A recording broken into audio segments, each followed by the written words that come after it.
barnaamijyo geedkii wax walba waqti leeyin waqtigiis waa soo dhamaaday dadkii keenaa soo wada ayaga keenay xaq mu eriyaano anaga inagu soo eriyeen annagana waa inaan iska celinaa micni ha ayaga keenay may xaq u eriyaan gaalkacyo mariyaan dhaafiyaan garow geeyaan moodiyaan buuraha oo galgala ma geeyaano hargeysa ayada abuurtay hargeysa lafteeda ma geeyaano annaga ma dacwo u qabna ma u qabna wala soo buriyay inta lagu soo eriyay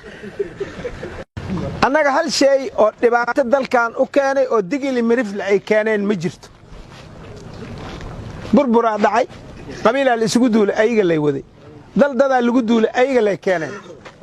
al-ala la sameeyay ayaga lay waday itixaad ay mid anaga ma keenin yaa ma keenin annaga ayaga keeneen waa fahamteen maxaakiin bay dhaheen ayaga lay dadka ku dhameeyay annaga ma keenin yaa shabaab ay yimid ayaga haddana keen annaga nala saara maxaa naloo saaray ishanada laga arkay horta run aan la sheegin beena qarsandaadi ishanada laga arkay adinkana waxa rabtaan meeshiinan maqaayad aan kaga sheentay midaan yarta ahaad ku qanacsantihiin ayadaaba in ku filan tiibaad iska guranaysaan baaburka $4 aan ku leen $5 aan ku leen shantiyan u haystaa ma garatay adi kaar ma la keenay sheekada da inta ku dhamaato oo waxaan hadii nimankii yimaadeen nagula soo buriyay inay go'ayaan ma ogdiin oo nala qabsanay inta aadi doontaan marka soo inaan wareerka ku galna ma intiin leesban intuusan lees bixin in la galo ma aho hadduu nagu lees baxo waa ku kaasa waa calaacalayaan waxay leeyihiin dhaqankii hore waxbaan ka beddelayna dagaal u diyaar garooba inaan waxaan iska xoreynaan u diyaar garownay adinka waaba dhiman laadiin jidka baabuurka u taagantiin hoomayda u taagantiin dabakaayada iridkeeda taagantiin mara dhimanaysaan ilaahay joogay dhahayaan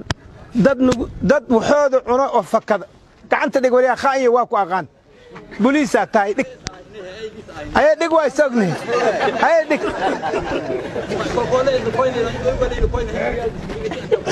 guleed warki George ma kasteen marka dadkii waxoodana waa dhamaysteen mana dhimanaysaan hadda waxa la rabaa in la dhinta la rabaa dhimasha diyaar loo yahay nimayo maqaayadii halkaas ay timid inta waa nagala wareegtay ilmahay dhigteen manaas iyo ilaa ilo meeshii biyo lahayd dhan waa degeen dhulkan dhan waa soo oodeen way keensadeen caruurtii la qaxayaan dadka baadiyaha markaan wareysanay qofka hadduu ku agmaray hataa kulama hadlaaya liiri waa wareersan aan beesa aroorin karna waa aroorinay aan la isugu soo noqonin yaa maanta aan aad iyo aad u dadaalno wixii hore aan sameynay aan iska tirtirna giridhi hay ninkan soo giridhi ma yaa giridhi la mugru ma xaq u bax oqoma ku dhacday maxaa helay giridhi waxa ku kooy luuqa ku kooy soo sin boorin leeynin kooy meeqa jeeran askar ku qoray sheek hadal xagee way meeshana loogu soo dhuuntay maanta waxaad kuustaan jaada lagu cunaa hebelay ka warrama jaadki ka warrama inta la sheekada ku egta laba ku sheekaysanays aan isxorayno oo waxaan aan la dirirno oo nimayo beledkan aan ka baxno laba ku sheekaysanays ma lihidin